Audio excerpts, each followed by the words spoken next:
हरि बोल। हरि बोल।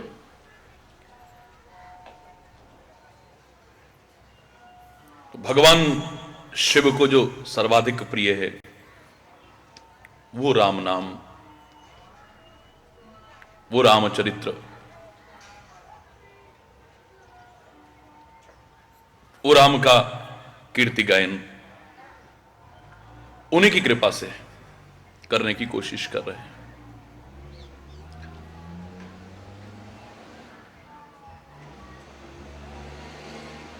बड़ा सुंदर प्रसंग ईश्वर की कृपा से प्रारंभ हुआ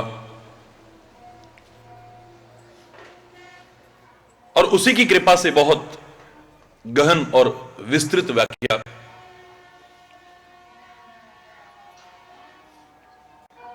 सर्वहितकारी व्याख्या, प्रेरणादायी व्याख्या हो सकी।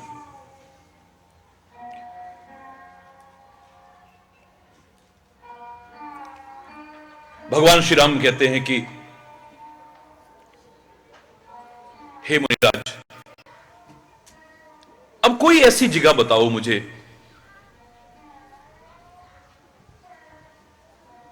जहां में सिया और लक्ष्मण के साथ कुछ समय रुचि,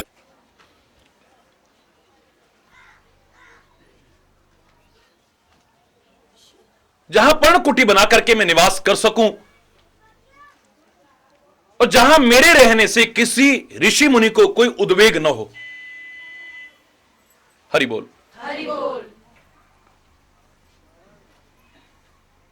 मेरा रहना किसी को बुरा न लगे, अनुचित न लगे।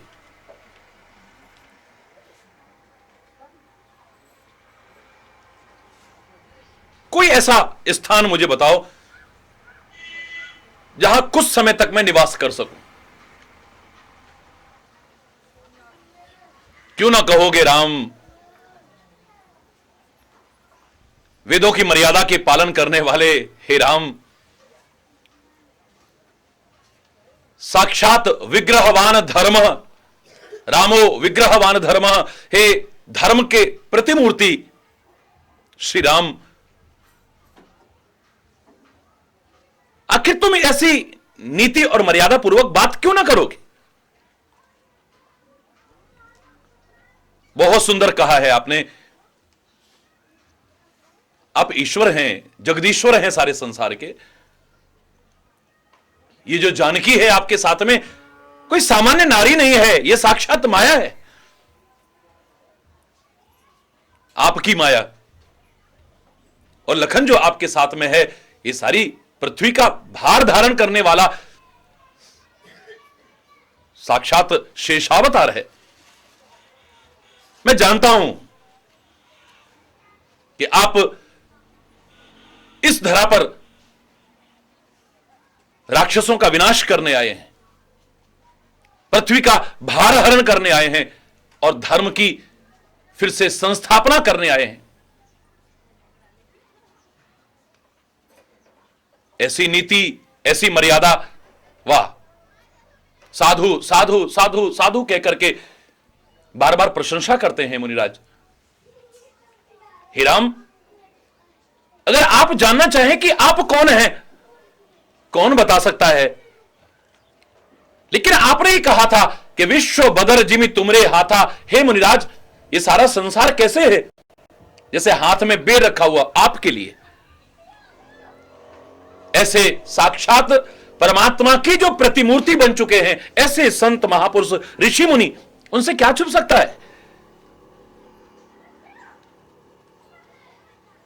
करतलगत आमलक समाना, उनके लिए नीति आती है जैसे हथेली पर आंवला रखा हो और उसकी 3 फांक दिखाई देती हैं। ऐसे संत, ऐसे महापुरुष, ऐसे ऋषि मुनि से सारी सृष्टि की कोई बात उसी तरह नहीं छुपती है जैसे कि आंवले के 3 फांके हथेली पर दिखती हैं, तीनों लोगों की बातें उनके सामने होती हैं। श्री राम ने स्वयं कहा है, ये सारा संसार आपकी हथेली पर रखे बेर के समान है, जिसे आप बड़े आराम से देख सकते हो। हर दृष्टिकोण से जो उचित हो ऐसा निवास मुझे बता दो। हे श्री राम, आपका जो स्वरूप है ना, वचन और बुद्धि से परे की चीज है। हरि बोल ना, हरि बोल, जोर से बोलो ना। हरि बोल, जिसकी पार कोई ना पा सके ऐसा है वो। अकथ, जिसकी कोई वर्णन ना कर सके ऐसा है वो। जिसकी गहराइयों को कोई नाप ना सके ऐसा है आपका स्वरूप। जैसे एक कवि ने कितने सरल शब्दों में कहा था, तेरी हर बात में एक नई बात है, जो समझ में ना आए तू वही बात है, तेरी क्या बात है, तेरी क्या बात है? जो समझ में ना आए। ऋषि मुनि हार गए, वेद भी नेति नेति कह करके न इति कह करके हार गए, लेकिन तेरा अंत नहीं पा सका। हे अनंत, हे जगदाधार, हरि बोल, हरि बोल, जग पेखन तुम देखनी हारे। हरि बोल, हरि बोल, जोर से बोलो ना। हरि बोल, जग पेखन तुम देखनी हारे, विधि हरि सम्मु नचावन हारे, तेऊ न जान ही मर्म तुम्हारा, फिर और तुम्हें को जान नहीं हारा। ब्रह्मा विष्णु महेश को भी नचाने वाले, ये जो सारी सृष्टि की उत्पत्ति करने वाले हैं, पालन करने वाले हैं, संहार करने वाले हैं, तेऊ न जान ही मर्म तुम्हारा, वो तुम्हारा भेद नहीं जान सके और कौन जान सकेगा। हरि बोलना। हरि बोल, और कौन जान सकेगा तुम्हारे भेद को? सोई जान ही, एक जान सकता है। आपके मर्म को जान सकता है, लेकिन कौन जान सकता है? सोई जान ही जेहि देहु जनाई।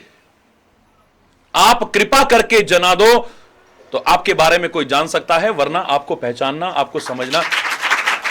हरि बोल। तुम्हारी ही कृपा, तुम्हारी कृपा से जान सकते हैं। सोई जाने जे देहु जनाई, लेकिन जानत तुम ही हो ही जाई। हरि बोलना। हरि बोल, जो हमारे उपनिषदों ने कहा था, जानाति ब्रह्म स ब्रह्मैव भवति। ब्रह्म को जानने के बाद स्वयं ब्रह्म ही हो जाता है। ब्रह्म नहीं, ब्रह्मैव, ब्रह्म इव, ब्रह्म जैसा हो जाता है। हरि बोलना। हरि बोल, थोड़ा सा फर्क है, समझने की कोशिश करना। फिर उसमें और उसमें फर्क नहीं रहता है।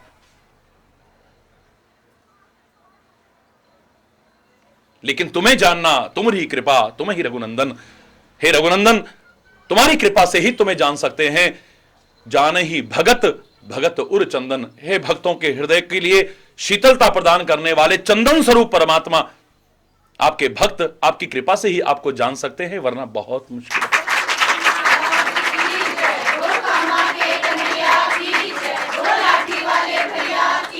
ये जो शरीर भी है आपका, ये जो शरीर भी आपका है, ये भी कोई सांसारिक प्राणी की तरह शरीर नहीं है आपका। लोग कह देते हैं ना, वो आए और गए और आए और, अरे इनके शरीर भी है। भगवान कृष्ण ने स्वयं कह दिया है इस भेद को, जन्म कर्म च मे दिव्यम।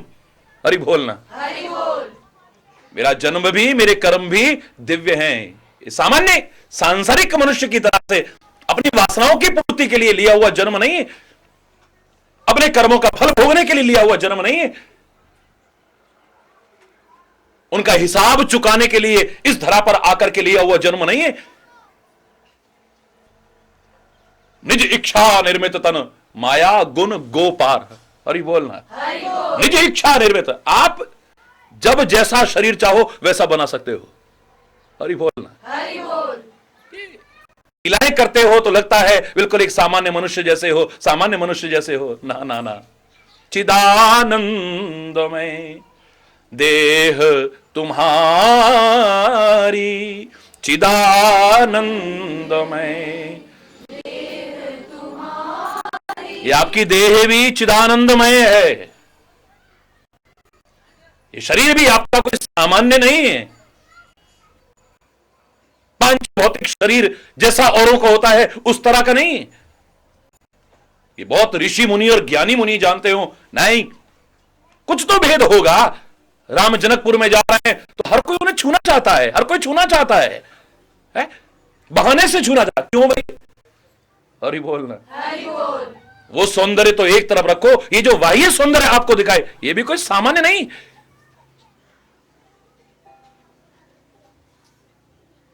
रास्ते में जा रहे हैं तो कोई बच्चा यूं पकड़ता है, छोटे छोटे बच्चे तक वे ऐसे हाथ डाल के पकड़ता है, देखो राम जी वो जो है ना वहां पर धनुष यज्ञशाला बनेगी। दूसरा उधर से हाथ लगाता है, राम जी वो देखो सामने वहां पर राजा लोग बैठेंगे। तीसरा तू पीछे हाथ लगाया ऐसे, राम जी वो देखो सामने जो जगह है ना वहां पर नारियां बैठेंगी। वो जो सामने है वो दर्शक दीर्घा है। कोई बच्चा कुछ कहता है, कोई बोले बहाना क्यों बना रहे हैं? वो सारी दुनिया को रचने वाले को एक छोटी सी यज्ञशाला के बारे में बताना है जिसके एक संकल्प मात्र से सृष्टि बन सकती हो, और वो भी बड़े आश्चर्य के साथ देख रहा है, उनकी भावनाओं को पूरी कर रहा है। तुलसी कह रहा है वहां पर मालूम है क्यों कर रहे हैं सब बच्चे? बोले एही मिस सब शिशु प्रेम वश परस मनोहर गात। उनके शरीर को छूना चाहते हैं क्योंकि उनके शरीर का स्पर्श भी कोई सामान्य मनुष्य जैसा स्पर्श नहीं, छूना चाहते हैं। इस मिस माने बहाने से, इस बहाने से उनको छू करके देखना चाहते हैं, अपने आप को पवित्र करना चाहते हैं। हरि बोलना, हरि बोल। ये अगर बाह्य रूप भी देखें तो इस रूप के लिए भी मैंने जो कल आपसे कहा, ये सांसारिक रूप फिर हमें अपनी ओर आकर्षित करेगा। जिस दिन हम समझ जाएंगे ये संसार भी जो बड़ा सुंदर लग रहा है उसकी वजह से सुंदर लग रहा है, उसकी सत्ता से सुंदर लग रहा है, तो फिर जिसकी वजह से असुंदर भी सुंदर लग रहा है, असत्य भी सत्य जैसा लग रहा है, मिथ्या भी बिल्कुल सत्य जैसा भाषित हो रहा है, काश उसके रूप की एक झलक देखने की कोशिश करें तो ये दुनिया के रूप खींच सकेंगे हमें अपनी ओर। जो इसकी वास्तविकता को समझ जाएगा, ये संसार है क्या, ये सांसारिक प्राणी है क्या, इतने सुंदर, इतने आकर्षक, इतने मन लुभावने लगने वाले, ये कूड़े के ढेर, ये गंदगी के ढेर। गलत लगे तो मैं क्षमा चाहते हुए कहूंगा, इतने सुंदर लग रहे हैं, इतने आकर्षक लग रहे हैं, जब तक कोई इसमें है, हरि बोलना, हरि बोल। निकल जाए तो फिर देखो जिसकी सुगंधी तुम्हें खींचती थी, दुर्गंध, हरि बोलना, हरि बोल। जोर से बोलो ना, हरि बोल। जो इतना आकर्षक लगता है सड़ने गलने लग जाएगा। वो कहां गई आंखों की चमक? एक क्षण मात्र में सब कुछ खत्म हो जाएगा, सब कुछ। जिससे नजरें नहीं हटती थी, अब 2-4 दिन अगर रखा रहे तो देखने में डर लगेगा। हरि बोलना, हरि बोल। कोई कितना भी करीबी जन हो, कितना आत्मीय जन हो, कितना प्रिय जन हो, कोई रखने को तैयार नहीं होगा। जिसे कभी एक क्षण को दूर करने को मन नहीं करता, अब ले चलो, ले चलो, ले चलो, ले चलो, ले चलो।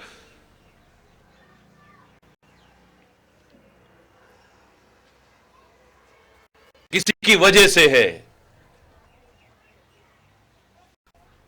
यत्सत्वाद अमृषैव भांति सकलम रज्जौ यथा अहिर्भ्रम।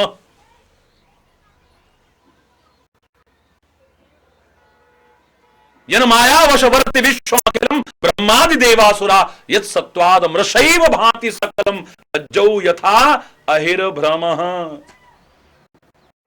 जिसकी सत्ता से ऐसा हो रहा है, जैसे अंधकार की सत्ता होती है, तब तक तुम्हें रस्सी भी सर्प जैसी लगती है, और लगती नहीं, डराती भी वैसे ही है। वो सामने सांप है, ना ना ना बाबा मैं इधर से नहीं जाऊंगा। कब तक? जब तक अंधकार की सत्ता है। अंधकार की सत्ता समाप्त हो जाए तो सच के अलावा आपके सामने कुछ भी नहीं होगा।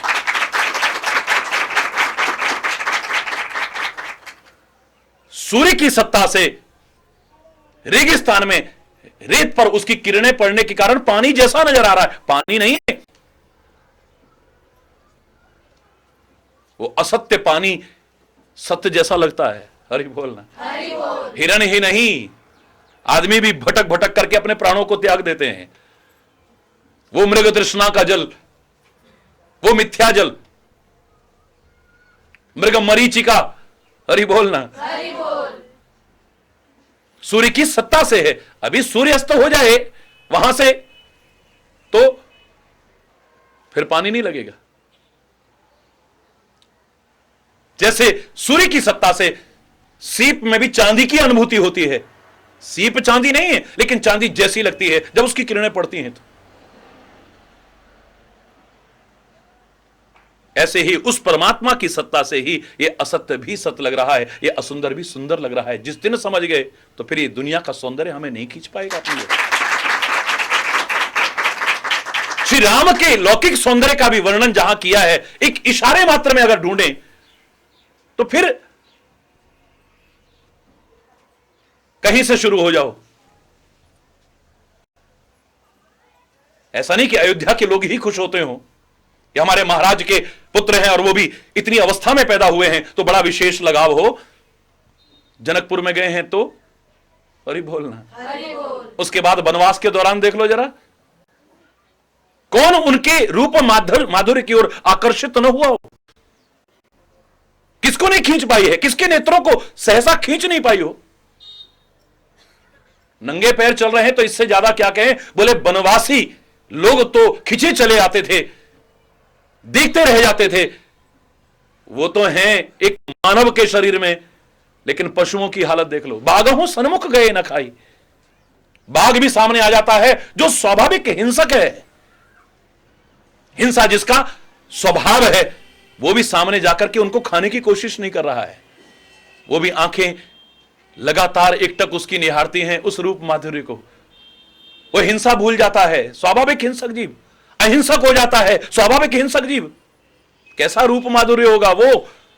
अरे बोलना, बाघहू सन्मुख गए न खाई। उनके सामने आ जा रहा है शेर, लेकिन उन्हें खाता ही नहीं। चलो फिर भी ये तो पशु है ना, मृगराज है ना ये तो। वहां देखो ऐसे ऐसे जीव जिनके बारे में आप कभी सोच ही नहीं सकते कि वो किसी को भी छोड़ेंगे।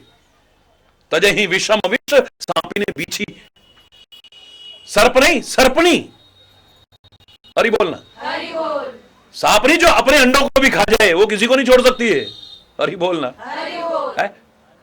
संयोग से उनके चरणों के नीचे कोई आ भी गई है तो तजहि विषम विष, अपने खतरनाक जहर को त्याग देती है।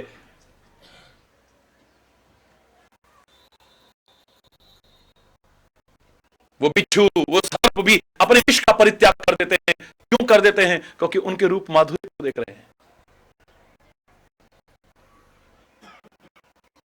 इन सब की बातें छोड़ो, इन सब की बातें छोड़ो। मैं तो कह रहा हूं कि एक ऐसा था, दुनिया तो छोड़ दे,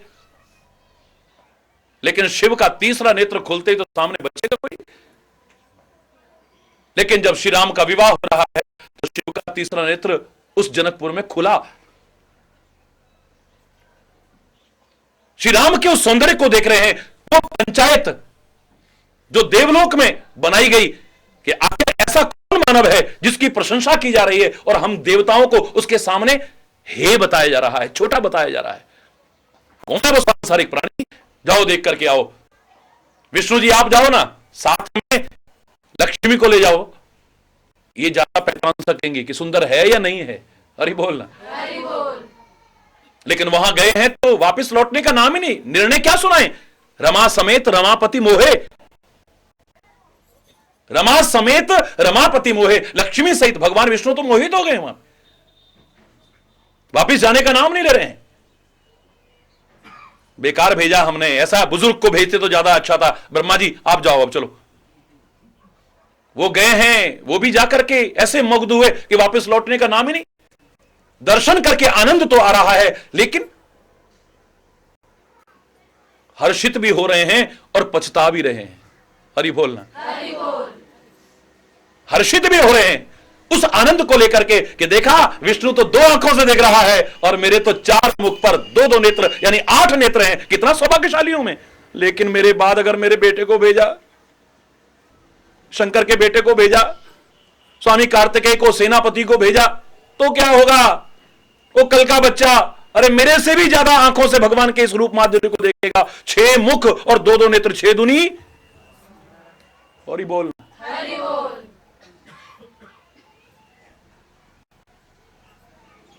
वो स्वामी कार्तिकेय आएगा तो हाय मेरे से भी ज्यादा किस्मत वाला है।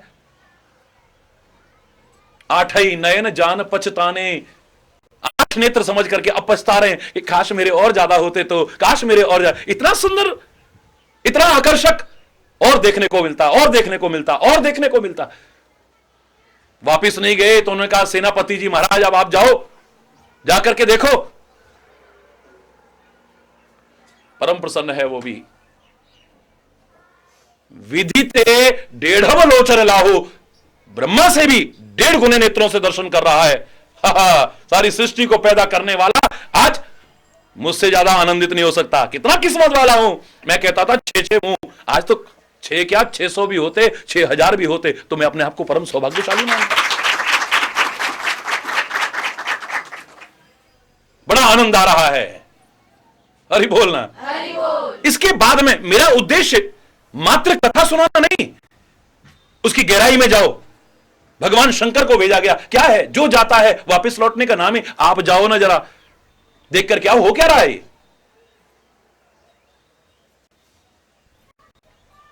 भगवान शिव गए हैं और उन्होंने भी उस रूप माधुर्य का आनंद लिया है। लेकिन तुलसी ने एक बहुत बड़ी बात कह दी है यहां पे। हरि बोलना। हरि बोल। ब्रह्मा जी बड़े खुश थे कि स्वामी कार्तिकेय से तो कमी होंगे ना, शंकर आएगा तो।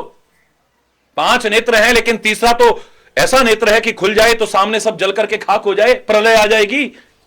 इतने आनंद की अनुभूति जहां हो रही हो, क्या शंकर यहां पर तीसरा नेत्र खोलेगा?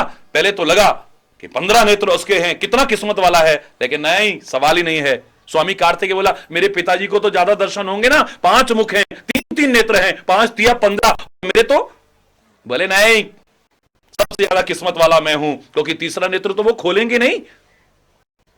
लेकिन रामायण में लिखा है कि नयन 5-10 अति प्रिय लागे, नयन 5-10। शंकर जी को इतना आनंद आ रहा है, 15 नेत्रों से भगवान के दर्शन कर रहे हैं। 15 नेत्रों से, वाह, 15 नेत्रों से। जब 15 नेत्रों से दर्शन करके आनंदित हो रहे हैं, इसका तात्पर्य वो तीसरा नेत्र भी खुला होगा। कैसा वो रूप माधुर्य है जिसके सामने उसकी प्रलय कारिता ही खत्म हो गई हो, उसकी ज्वलनशीलता ही खत्म हो गई हो। जिसके दर्शन करके शंकर की तीसरा नेत्र जो प्रलयकारिता रखता है, प्रलय लाधे खुलने पर वो भी शांत हो जाए। हरि बोलना। हरि बोल। इतना ज्वलनशील, अपनी ज्वलनशीलता को त्याग दे, कैसा होगा वो रूप। हरि बोलना। हरि बोल। चलो इन सब बातों की छोड़ो, मैं तो कह रहा हूं दुनिया के इन सारे उदाहरणों को एक तरफ रख दो। शत्रु भी जिसके रूप की प्रशंसा किए बिना न रहे, एक बार तो ऐसा रूप है। खरदूषण के पास जाकर के चिल्लाई है शूर्पणखा, इन्होंने मेरा ऐसा किया है, इन्होंने मेरा ऐसा किया है, अपमान का बदला लो। जाओ। सेना को लेकर के खरदूषण गए हैं और जब वहां पर पहुंचे हैं और देखा श्री राम को, देखते ही रह गए। हरि बोलना। हरि बोल। रामायण में लिखा यद्यपि भगनी कीन कुरूपा पर वध लायक नहीं पुरुष अनूपा। यद्यपि इन्होंने हमारी बहन को कुरूप किया है, उसके नाक और कान काटे हैं, जो कि हरगिज भी क्षमा करने लायक नहीं है अपराध, लेकिन वध लायक नहीं पुरुष। लेकिन इनको पता नहीं क्यों मारने को मन नहीं कर रहा है, मारने को मन नहीं कर रहा है। ऐसे अनुपम पुरुष, ऐसे दिव्य पुरुष, इतने सुंदर।